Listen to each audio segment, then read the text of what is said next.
ಶ್ರೀ ಪರಮಾತ್ಮನೇ ನಮಃ. ಶ್ರೀಮದ್ಭಗವದ್ಗೀತಾ ಅಥ ನವಮೋऽಧ್ಯಾಯಃ.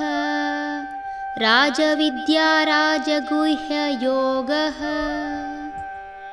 ಯತ್ಕರೋಷಿ ಯದಶ್ನಾಸಿ ಯಜ್ಜುಹೋಷಿ ದದಾಸಿ ಯತ್ ಯತ್ತಪಸ್ಯಸಿ ಕೌಂತೇಯ ತತ್ಕುರುಷ್ವ ಮದರ್ಪಣಂ.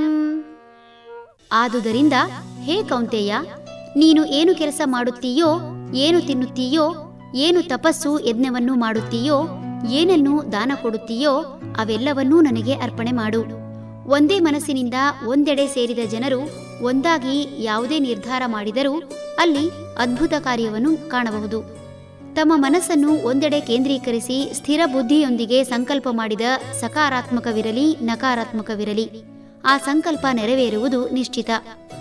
ಈ ಕಾರಣದಿಂದಲೇ ಯಾವುದೇ ಕಾರ್ಯವನ್ನು ಮಾಡುವ ಮೊದಲು ವಿಘ್ನ ನಿವಾರಕನ ಗುಂಪಿಗೆ ಒಡೆಯ ಎಂಬ ಅರ್ಥ ಹೊಂದಿರುವ ಶಕ್ತಿ ಸ್ವರೂಪಿಯಾದ ಮೂಲಾಧಾರ ಚಕ್ರದಲ್ಲಿ ಸ್ಥಿತವಾಗಿರುವ ಕಾಲತ್ರಯಾತೀತನೂ ಗುಣತ್ರಯಾತೀತನೂ ಶಕ್ತಿತ್ರಯಾತೀತನೂ ಆದ ಗಣೇಶನನ್ನು ಸ್ತುತಿಸಿ ಆರಂಭಿಸುವುದು.